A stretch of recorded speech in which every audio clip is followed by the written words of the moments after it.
Thank you very much. Thank you very much. Hi, everybody. Some musical chairs. What was going on in here? I was thinking, my gosh. All right, though, this is good. Thank you all for being here. I appreciate it. I think it's beautiful outside. Who was outside recently? Yes. It was raining. The flowers think it's a beautiful day. All right, you guys. Yes, thank you very much. Yes, a couple of announcements here as we begin. Today, the State Department issued a security alert warning Americans against travel to Venezuela and bordering areas for any reason. Americans who travel to Venezuela or nearby border regions risk being wrongfully detained, in prison for months or even years. I cannot emphasize enough the gravity of this warning. More U.S. nationals are currently wrongfully detained in Venezuela than in any other country. President Trump has obtained freedom for several Americans wrongfully detained in Venezuela since taking office, most recently last week, and we continue to do everything we can to secure the freedom of the remaining Americans wrongfully detained in Venezuela. We need to ensure that no additional Americans are falling into this trap. Our simple message for Americans: do not travel to Venezuela. The Secretary's highest priority is the safety and security of the American people. And thank you, everyone, especially everyone listening at home, for heeding this warning. Now, turning to Syria. There have been several major steps over the weekend to enact President Trump's vision of a prosperous Middle East and a stable Syria at peace with itself and its neighbors. U.S. Ambassador to Turkey Thomas Barak assumed the role of U.S. Special Envoy to Syria, and he met with Syrian President Ahmad al-Sharaa and Foreign Minister Assad al-Shabani in Istanbul. We also have taken significant steps to lift sanctions against Syria. On Friday, Secretary Rubio waived Caesar Act sanctions for 180 days, and the U.S. Treasury Department announced General License 25 and other relief measures. We are engaging with regional and global partners to open investment in Syria. The cessation of sanctions against Syria will advance our primary objective, the enduring defeat of ISIS, by giving the people of Syria a chance for a better future. The United States will remain focused on the mission to defeat ISIS and eliminating terrorists who threaten Americans. And that is our announcement. Some very good news, obviously. Many of us, we've all been talking about this from the beginning of my being at this podium. So it's a pleasure to give you some more specifics. And of course, with Special Envoy Barak, I think we're in very, very good hands. Let's start, surprisingly, with Matt Lee. Thank you, Tammy. I want to ask about Gaza, but do you know off the top of your head, or is it written down someplace, how many Americans are currently designated as wrongfully detained in Venezuela? Yes, those are numbers that we will not share. That's a dynamic that we consider, of course, an important diplomatic dynamic as well as a national security dynamic. So, no, I won't be giving you those numbers. All right. On Gaza, yes. What is the situation there, as you understand it, with the GHF and their first shipment or shipments? Yes. Well, last week we knew there were some numbers. We weren't able to give everybody some specific numbers, but I have some additional numbers for you as well. We have great news to report out of Gaza. I like being able to be asked about it, and we can talk about the numbers that are going in. The Gaza Humanitarian Foundation, under the humanitarian principles of independence and impartiality, has commenced providing life-saving aid to the people of Gaza who desperately need it. Approximately 8,000 food boxes have been distributed so far. Each box feeds 5.5 people for 3.5 days, totaling 462,000 meals. And so those are the kinds of numbers, I think, as we're looking at what's important in moving that kind of aid through the area. Right, but there was apparently some incidents today involving potentially shots being, well, at least warning shots being fired and hundreds well, yes, Hamas still has weapons. Hamas is in a situation here where all of this could have stopped, of course, if they had released the hostages and put down their weapons, but they refused to do so. They've also rejected ceasefires. So that's without confirming what might be gossip or single reports, the fact of the matter is Hamas has been opposed to this dynamic.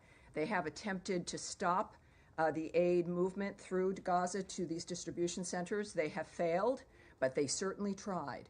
The bottom line is the real story here is that the aid is moving through, and in that kind of an environment, it's not surprising that there might be a few issues involved, but the good news is that those seeking to get aid to the people of Gaza, which is not Hamas, have succeeded. And last one, really briefly. Yes. I won't take up any more time, but my understanding is that here. the administration is not particularly happy with the position that the UN and its agencies have taken with regard to these shipments. Is that correct? Well, it is. From the very beginning, we had I'd mentioned and we had heard about the resistance by certain NGOs and the UN. It is unfortunate because the issue here is getting aid to Gazans. And then suddenly it moves into complaints about style or the nature of who's doing it or elements of administration and being opposed to getting food and aid, as we've demonstrated here, is happening and will continue to happen because someone might feel left out, is, I think, the height of hypocrisy. So the bottom line is that clearly people who care about the nature of solving this problem are taking action and moving it forward, and that's what counts. That's what matters. Yes, Andrea. Yes, ma'am. Cindy McCain of the World Food Program was on CBS yesterday with a very different narrative, and we are hearing from the ground today from our reporters and producers and camera crews that this incident was very serious, that it was not Hamas related. Cindy McCain said that Hamas is not breaking up the food deliveries, that people are starving and there are food riots because people are desperate. And the criticism of the GHF has been that it is not independent or impartial, that it was started by the Netanyahu government with people who are supposedly independent, and that it is only operating in the South, deliberately designed with 4 distribution points in the South in order to have people in the North move south for the aid and therefore accelerate the movement of people and the putting people in the South rather than in the North where they wanted to be. So there are a lot of controversies about this from the ground, yes. from all of our reporting. McCain said that no one had approached the World Food Program, which is still delivering food into Gaza, that people have been desperate. No one had, she had met with, as you know, the secretary. She said she welcomed that, was grateful for it, that the Rubio and McCain families have been friends for decades, but that they had a frank conversation about what's happening between Israel and the food deliveries, and that no one had even told them about this foundation or given them. Well, Andrea, this is where again there's certainly this is something the world is watching, something we've all cared about getting resolved. It is not an uncomplicated situation. This is, however, the first delivery of major aid, if not the only aid we've been hearing for months. I wish that Cindy McCain had spoken up, that they had found a way to move food into Gaza, because that certainly hadn't been conveyed to us. But now, which if that's the case, that's great. What I do know is that the people on the ground now, as the number I told you, I think is rather significant, 462,000 meals. You know, that's what we're focused on. And that this is, and I'm not going to address either gossip or complaints or people who knew or weren't included or would do it a different way or who's shooting at whom. That Hamas, it's not Hamas. The real story here, the story is that aid and food is moving into Gaza at a massive scale at this point when you're looking at 8,000 food boxes. Was this going to be like going to the mall or through a drive-through? No, it wasn't. This is a complicated environment, and the story is the fact that it's working. I find it difficult that there are people who would go on television shows to complain about a process that is working and moving food into the area. Tammy, Will it improve over please. time? Would anything that we do improve over time? Yes, in all likelihood. And I think anyone would welcome someone like Mrs. McCain or anyone else who has a method within which to contribute to this effort to be able to do so instead of going on television and complaining. Tammy, and that's one follow-up, please. the real story is that this is succeeding, and I think we should all at least have the courage to embrace that. But until now, there has been a blockade by Israel of the food. So no one has been able to get through Well, I those thought you just process. said, Cindy McCain said that she was able to do that, but I would also say that this process managed to overcome that dynamic, and the dynamic has changed. Whatever it was that was hindering the nature of aid to the Gazan people has been overcome. It clearly needs to expand. I don't speak for this foundation, but clearly we've got to welcome any dynamic that allows getting aid and food into the region, which is happening right now, and that's the story. Nadia. Thank you, Tammy. Two questions. I understand this is the beginning of a process. For the time being, the delivery of food is at two places, which is Tal Sultan and the Murag crossing. Is there any guarantee that people who come from the north to receive this food, are they allowed to go back? Because that's the fear, that basically this is a way to move the population from the north to the south. Mm-hmm. And do you have any plan that they will expand it to go to other places? Well, it's in the not, north? this is not a State Department effort. Yeah. We don't have a plan. I can't answer that regarding the nature of how certain situations would be responded to. I'm not going to speculate or say what they should or should not do. The Gaza Humanitarian Foundation has an email. They should be reached out to, and that's what I'd recommend regarding plans to expand, plans to make assessments of what's worked and what hasn't at this point, and what changes they might make, and what the goal is. Clearly, the goal is to reach as many people as possible. Yes, sir. Yeah. Go ahead, please. The Israeli Minister of Strategic Affairs is in town, according to Israeli media. Has there been any meeting between him and Secretary Rubio? And can you update us on the state of talks between Iran and the U.S.? Is there a new meeting planned ahead? Well, I will not discuss, as you might imagine, any meetings or conversations the Secretary is having that are not public or may not be happening. Regarding the latest rounds of talks regarding Iran, we can tell you that Senior Advisor and Special Envoy Steve Witkoff, of course, and Policy Planning Director Michael Anton participated in a fifth round of talks with Iran on Friday, May 23rd in Rome. The discussions were both direct and indirect and lasted over 2 hours. The talks continue to be constructive. That's not something that we've been able to say that in these particular talks, which is beneficial, and in this case they were constructive as well, and we made further progress. Both sides have agreed to meet again in the near future, and we are grateful to, once again, our Omani partners for their continued facilitation of the process. All right? Yes, dear. Just to follow up on the Gaza Humanitarian Foundation, because sure. I think you talked about independence and neutrality that was involved in this new foundation, but I mean, quite clearly that's not the case. I mean, the IDF itself has said this has been done in coordination with it and the foundation, so it's clearly being done, and the security of it is carried out by, on the perimeter, Israeli forces and then American security contractors. The problem with that, and what all the experts in the United Nations say, is that you therefore have a situation where the aid is provided by an organisation that's seen to be a party to the conflict, and that's what the UN has always avoided, because you potentially made the recipients targets, and we're seeing that already, potentially, in that this has become a very militarised form of aid. So I'm just interested in why you describe this as independent and neutral when it clearly doesn't appear to be so. Well, again, I don't speak for this foundation. What I can tell you is the description of the nature of what they're accomplishing, which is getting food and aid into that region. I'll say that just one more time. There are some disagreements about how that's being handled, how that's being implemented. But I think that most of us would agree that this is good news, that it, in any other mechanism under any other expectation, was not able to accomplish this.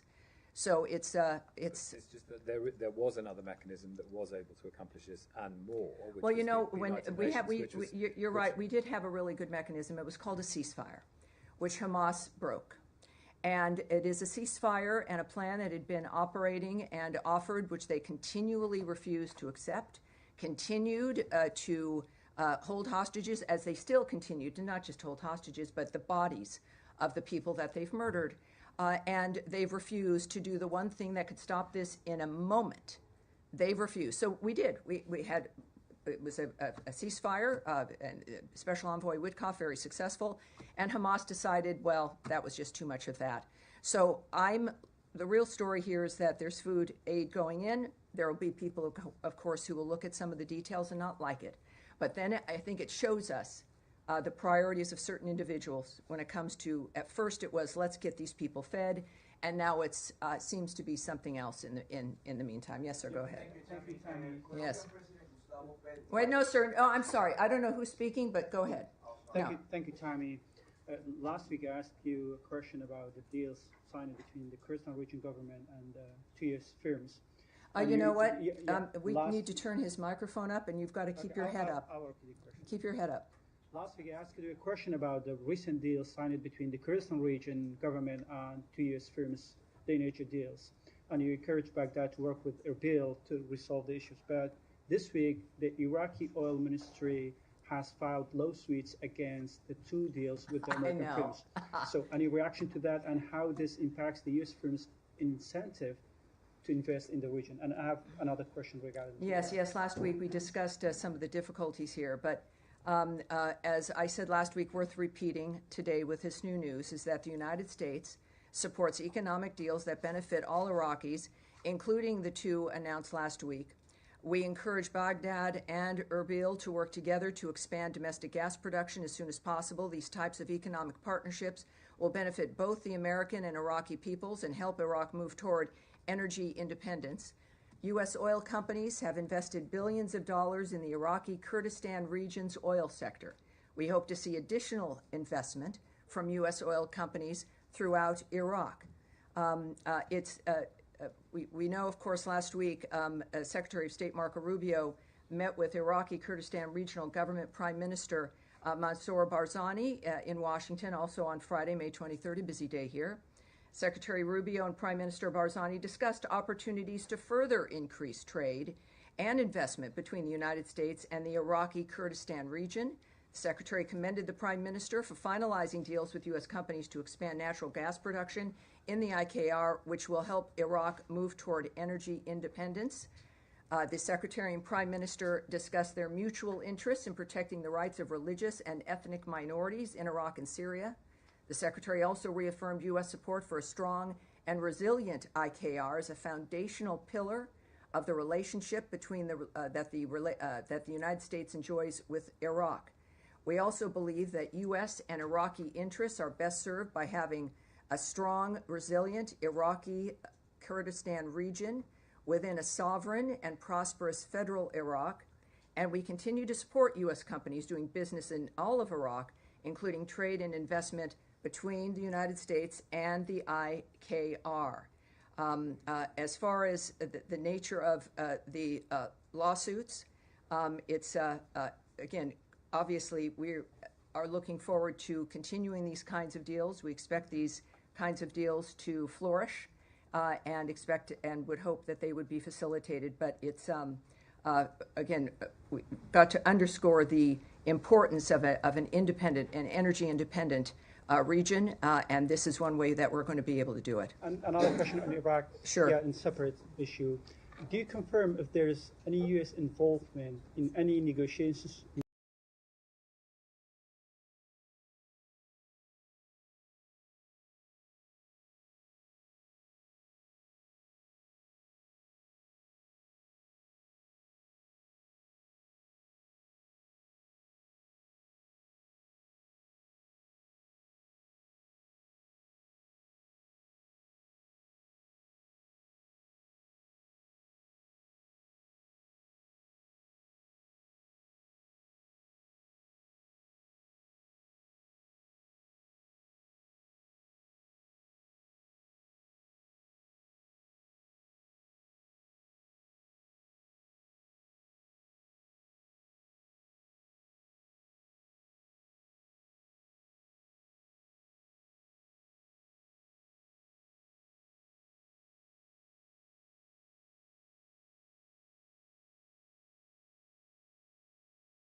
I will, for those who did not see the president's statement indicating the extremity of his concern from last night, just as the top, I've always had a very good relationship with Vladimir Putin of Russia, but something has happened to him.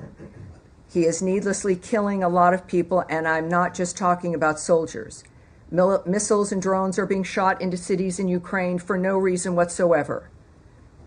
And that goes on, and that's from his Truth Social account.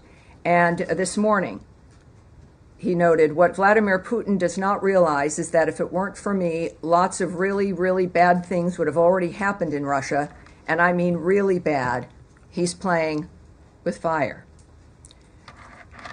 Sorry, Yes. one quick follow-up, Tammy.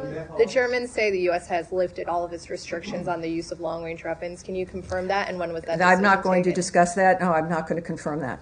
Yes. Thanks, Tammy. On that memorandum for peace that Russia's supposed to be coming up with, was there a timeline ever set for when Russia needed to hand that over? Do you see this as a delayed tactic, stalling direct talks? Well, I can't speak to what if there was what the agreement would have been if there was a timeline. I can't share that information. I think clearly you should look to the president's sentiment that he's made very public as to indicate whether or not he's satisfied with what they've done. Yes, sir, in the back. Let me follow up on that question. Get your reaction to Russia's response to the president's tweet, calling it quote unquote emotional. Oh, yes. Well, I'm not going to speak about the president's emotions, but I think one reason why he was elected with a mandate last year is that we can all relate to him. He's transparent. He's doing something he cares passionately about. He knows what he wants to accomplish. He inherited a world that was on fire and is determined to stop those things. We've heard his remarks about all of this, clearly indicating a personal interest in the nature of what is occurring. And I think that that's what we all appreciate about him. If the Russians cared about the nature of how this is proceeding, they would be thinking less about that and more about what they could do, which is in their hands, to stop the carnage and the slaughter that's happening right now. So it's, I think, pretty clear where both sides are at this point. And given the president's public frustration of Putin, is it fair to expect some immediate policy adjustment? I wouldn't call it frustration. It is a statement of the man who has led the effort for peace in so many different regions, making it clear and being completely transparent about his opinion about what's transpired. And I think that is something Russia should take seriously. Americans certainly do. And there are, as I've mentioned last week, that there are many different things that the president has at his disposal to make sure that our position is felt and that can be used to make an impact to stop this carnage. Yeah. Yes, sir. King Charles has been speaking to the Canadian Parliament in the last few hours, saying that Canada faces another critical moment and is determined to protect democracy, self-determination, and freedom. The true North is indeed strong and free, and that's being seen by many as a clear endorsement of Canada's sovereignty, a rejection of the idea of it being the 51st state. Do you endorse his sentiments? I'm a fan of Prince Charles, King Charles, and of Prince William and Princess Kate. I think they're a great family. That's it. Yes, John, go ahead. If you don't mind, let me go back to the student visa issue. Leaving aside the issue of the cable, the Secretary himself has said that the vast majority of students in the country, foreign students, have done nothing wrong. They shouldn't be worried about their visas. They're welcome to study at American universities. People going to universities this fall, foreign students, should they be concerned that their visas won't be processed in time? Do you think that there's the State Department confident that people can still attend autumn semesters? Well, this is every dynamic, and again, we don't speak about individual visa cases. We don't speak about the nature of the choices made about individuals. We do know, though, that we take very seriously the process of vetting who it is that comes into the country, and we're going to continue to do that. We're going to continue to vet, and we continue to have an interest. And again, whether they be student or if you're a tourist who needs a visa or whoever you are, we're going to be looking at you. I think why that would, it seems to be such a controversial thing that's going on. but it shouldn't be. And every nation should take seriously and does who's coming in. So if you're going to be applying for a visa, follow the normal process, the normal steps.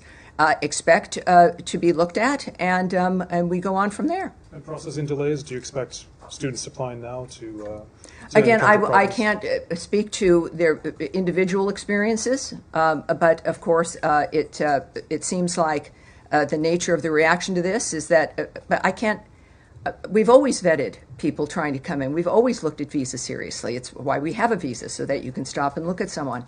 So I can't speak about what the individual experience will be, but the fact is that everyone knows that it's a reminder, certainly, that we're taking it seriously.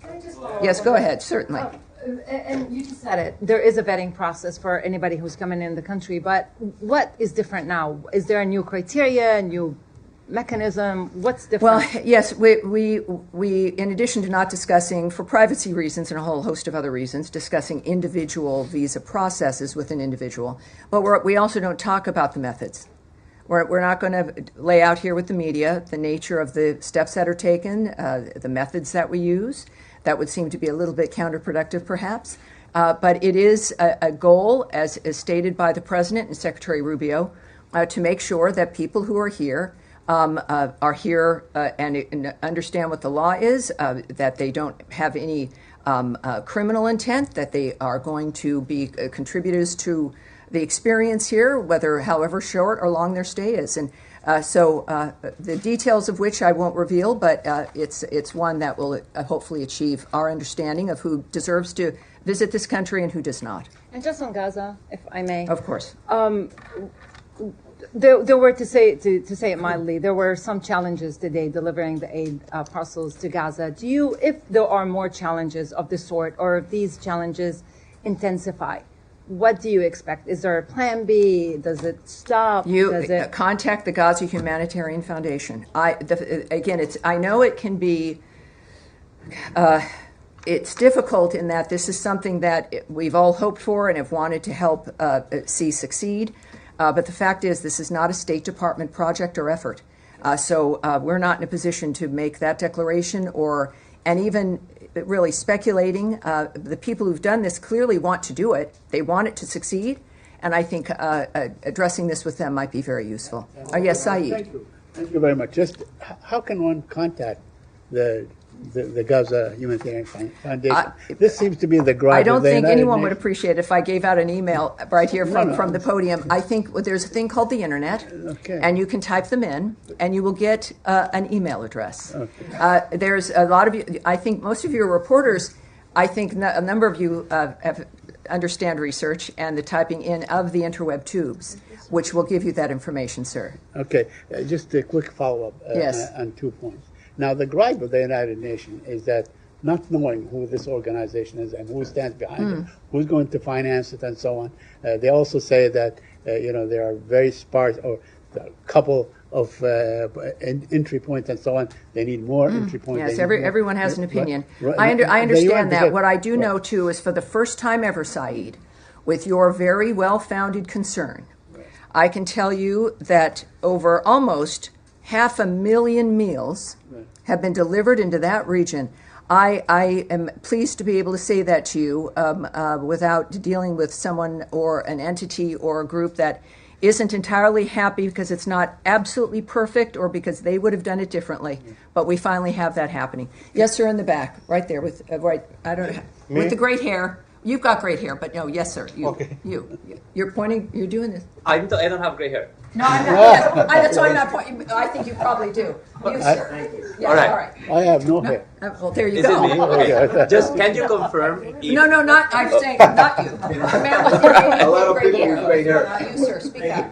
I can make it. Thank Thank you very much. Thank you. Sorry. No, it's all right. If you wait, they run right by you. Right. Yeah. All right. What's your name, sir? And what outlet? News. All right. Thank you. Welcome aboard. Thank you very much. As you said just earlier today, the world has been shocked by what's happened in Gaza over the past few days. The silhouette of a little girl. Well, I said it's been shocked over generations about what's been happening in Gaza. Absolutely. And that Hamas certainly has refused to stop that violence. But go ahead.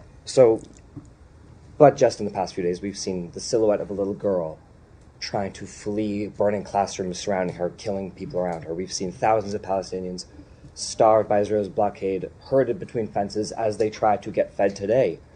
A doctor who saw 9 of her children killed by Israeli bombs. All the while, this administration, of course, as we've seen, has sought to deport students who protest this, including one student who wrote an op-ed against this kind of behavior. The administration came in telling Americans it would be more pro-peace, more anti-war than the previous. This is beginning to sound like a soliloquy, sir. Do you have a question, please? Do you have a question, please? I'm curious. Yes, that's a very serious issue, and everyone has your question. Yes. So please ask it. I wonder how you see this administration being more pro-peace or more anti-war than the previous administration, given these kinds of horrors that Americans are witnessing. Yes, well, it is a dynamic where, as I also just mentioned a little bit ago, we did achieve a ceasefire, something which nobody thought would be possible after the heinousness of October 7th, the nature of what had occurred on that day, the fact that there has to be a new way, the president has stated, we have to have new ideas to make a difference so this stops and doesn't go from generation to generation, which all of us have experienced. It's right, wash, rinse, and repeat over and over and over again, every 20 years. And it would never stop. I think that what we've got here is after, I don't know, what has it been, 3 months, a bit over 100 days of President Trump, managing to get, I think, every warring party, every hostile party against other people on this planet to a table to stop. Now, that's the simple part. Making things happen and making it last is another thing. Hamas, we did have a ceasefire. And then Hamas decided once again that that was just not going to do, and they continue to do what they do. That, first of all, again, regarding the particular issues over the last few days, we call on all parties to this conflict to take every feasible measure to mitigate civilian harm. We refer you to Israel for more information on its airstrikes. And we also know, as we all do, and this is one of the things that we've discovered time and time again, that Hamas uses hospitals and other humanitarian areas as human shields. This is why we continue to try to get a ceasefire done, despite the obstacles that Hamas constantly presents. It is apparently their hope that we would just give up and go away, or that the usual status quo would continue. But President Trump is not that person. He's a person who gets it done. And after decades of conflict, I understand you're frustrated after maybe 3 months of it not being perfect yet. But that is what we are going for. We will continue to work for this. It is President Trump's commitment. Yes, Eric, please. Eric, go ahead, please. Thank you, Tammy, for the question. I wanted to ask you, the end of last week we reported, and you began... And you're Bloomberg, for those watching who don't know. Go ahead. You began the conversation today, or excuse me, the briefing today, with a reference to Venezuela and to the challenges faced by Americans in Venezuela, the repression of the Venezuelan regime. Correct. The license for Chevron to produce oil in Venezuela expired yesterday. Our reporting is that there's a very narrow license for basic maintenance to make sure that equipment that's in the country doesn't become completely unusable, so that one day if there's a change of government, it might be possible to drill and produce again. This is a license that would have to come from the administration. Do you have anything on that as far as whether that's been granted? I can't speak to that at all, but what I can say is actually your timeline on the Chevron license is wrong. It's tonight at 11:59. Gotcha. So this is the last hurrah here. That will expire at 11:59 this evening. Okay. What we can say, of course, also is that, just to be very specific, we, beyond the warning, of course, to Americans, is that we will not allow any money to move to the Maduro regime that assists their regime. We are, of course, very conscious of the dynamic regarding, as we discussed earlier, as you noted, those who are held wrongfully in Venezuela. But we also are going to make sure that, as the Secretary made clear last week, that this license expires. That, of course, is going to be felt. And we also know that the instructions, the President's instructions to Secretary Rubio that he took steps, of course, to terminate all Biden-era oil and gas licenses that benefited Maduro's regime and lined the pockets of his cronies. We are going to continue to deny any funding of the Maduro regime that it uses to oppress the Venezuelan people. So I hope that answers both of those questions. Yes, sir. Thank you. Specifically because tomorrow Germany's foreign minister is going to be here and meeting with the secretary. Germany's government has kind of shifted quite a lot in the last few days on their position of support for Israel. They've been, alongside the US, one of the main backers of Israel in this war, and now they're saying, the chancellor is saying that the war in Gaza is no longer justified by the need to fight Hamas. So it seems like whatever coalition was left of countries, including the US, backing Israel seems to be getting smaller. Are you concerned that there's even less international support for Israel? Does that influence the way that the US is thinking about this? That one of the main European countries backing Israel is again, Chancellor Merz noting that Israel's actions can no longer be justified. The fact of the matter is that Hamas has put the people in Gaza in this situation by launching that attack on October 7th. And by continuing to hold hostages, including the bodies of 4 Americans, and continue, of course, to maintain their weapons. So when we think about actions that can no longer be justified, I think we should adjust ourselves and look at what put us in this position in the first place. Regarding the UK, Canada, France, and any number of others that took disappointing steps last week, unilateral recognition of a Palestinian state, in this case, is unproductive and obstructs ongoing U.S. efforts towards peace in the region. And I think that there's a clear line that has been drawn by President Trump, which, again, definitely disturbs the status quo, which is that there has to be peace, not just for 6 months, not because there's been a deal made for a year, that this has to be enduring. The entire framework has to change. He's not kidding. He's not kidding, because otherwise, in 5 years or sooner, someone will be in your position, someone else will definitely be in my position, having the same conversation. We can't allow that to continue. That is President Trump's understanding and vision of the change that needs to occur. And the fact is that the status quo does seem to be perhaps the easier thing to maintain, but it's not the one that's going to save lives. All right, yes, there, right there. Go ahead, speak up. Yeah. Thank you, Tammy. President Gustavo Petro. No, excuse me, sir. I'm sorry. Yes, that will get you not called on, because you can tell I'm not looking at you. Go ahead, sir, please. Yeah, I have 2 questions. The first one is about Russia and Ukraine. We're seeing the Secretary of State several times saying that the U.S. are closing to stepping back in different ways, and we know the U.S. did play several cards. So what can we expect if this is happening? It means providing more weapons to Ukraine in order to leverage with the Russian, or just it means doing nothing? Well, President Trump and Secretary Rubio have said multiple times that this is not a war that can be solved through the military and through violence, that it has to be done diplomatically. At the same time, you've heard President Trump note that there has to be direct talks between the parties. Direct talks between Russia and Ukraine. And also President Rubio's comments now for weeks that unless there was progress, that our approach would change, not our support for ceasefire or helping to achieve it, but the issue of mediating might adjust. As of right now, of course, there's a lot that's in flux, and President Putin is getting a sense of President Trump's anger at the nature of what's transpiring. But I think that it's clear that both parties need to begin to look at this situation in a direct way with each other to make the difference at this point. Can I go follow up? On Gaza and Israel, is there a limit to President Trump patience, let's say, or he will? I'm sure there is. Keep letting Prime Minister Netanyahu doing what he's doing in Gaza, or President Trump at a certain point will say, "Stop, let's." Well, if you see President Trump, you could ask him directly that. I'm not going to presume.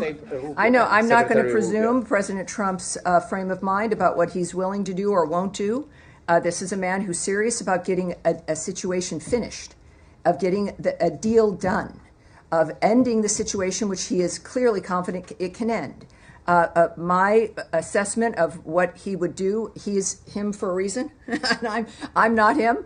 The last thing I think any of us want to do is second guess the president, certainly in this case, President Trump. He's also a human being, even though sometimes, he does more than what the average human being can do. But I feel that, as we've seen today with Putin, that there is a point that he looks at things differently. And how that manifests, just like with everything else in this administration, it will happen quickly. And that's what I've got for you today. Thank you, everyone. Thank you, and I'll see you on Thursday. Happy ending of the Chevron license day. Happy ending. All right. Thank you. Thank you. All right. That's it. Thank you.